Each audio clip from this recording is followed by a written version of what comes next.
Hey everyone, it's Eric Webb with Austin360.com. I'm here at the Austin City Limits Music Festival with Ms. Noelle Scaggs of Fitz and the Tantrums.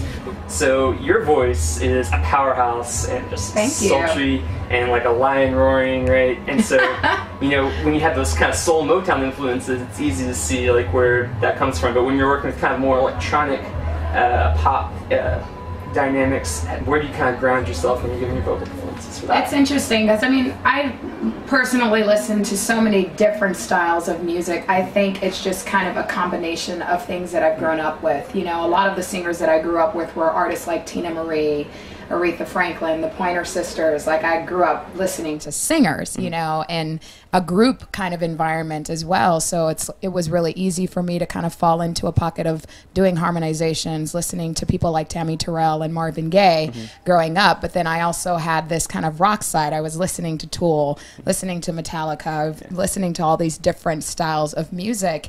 And those inspirations do come out, especially in the writing process. You know, a lot of it for us is we didn't really want to just stay in this kind of pigeonhole thing of just being this kind of retro soul act. So when we started writing, you know, More Than Just a Dream, we had all this experience on the road.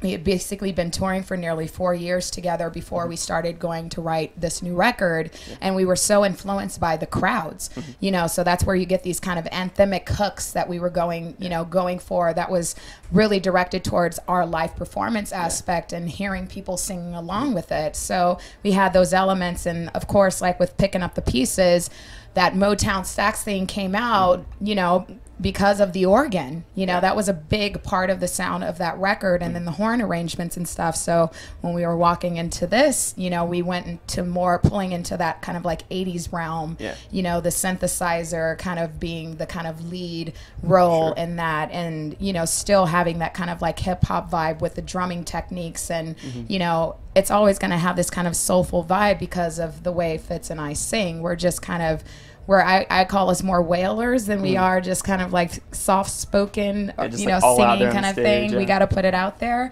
you know, so you're always going to have that element of soul because of what we bring to the table vocally, you know. But I think we've really tried to find our own voice within those inspirations, you know. Definitely for me, when I approach something, I always try to think of a song the way that I would sing it versus how I hear someone else doing it, because that's the only way you're going to find your true voice.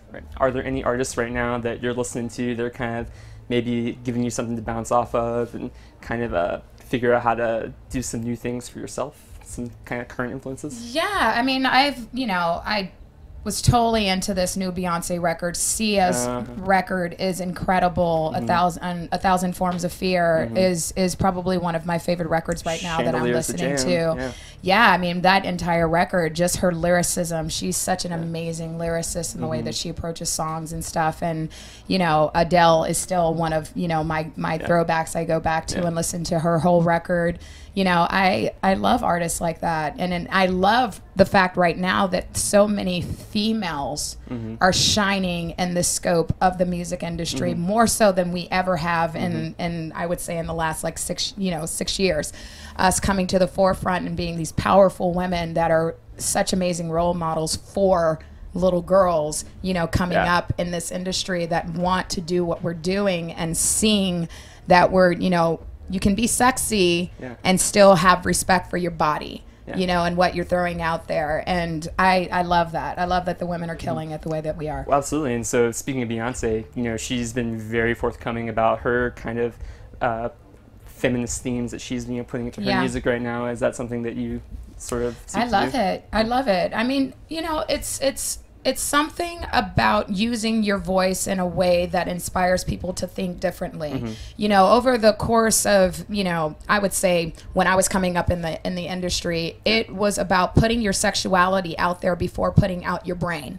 And, you know, I fortunately grew up with a mother and, you know, 2 aunts who that didn't play. You learned how to speak appropriately. You learned how to be that businesswoman before anything. And if they couldn't respect you for that, then those aren't the people that you wanted to do business with. You know, so to see, you know, something like Flawless, where you're waking up and this is how you feel, you know, you feel great about your body no matter what, you know, shape or size you are. You woke up beautiful because your spirit is intact. And I like that she's putting that out there. I think women need to hear that, you know, because there's been so many other elements in the world that have, you know, allowed us to kind of put ourselves down and feel like we have to be this for a man, and you know, it's so unnecessary. Yeah. Well, is there anything else that we should know coming up soon for Fitz and the Tantrums? Well, we have our new single, Fool's Gold, that is out right now, hitting airwaves, I've heard, everywhere. And we're, you know, just on tour. We're, you know, rocking it out. We're going to be on tour pretty much through the new year. Awesome. Yeah, so we'll be doing that. All right. Well, Ms. Noelle Scaggs with Fitz and the Tantrums. I'm Eric Webb for Austin 360. Bye. Bye.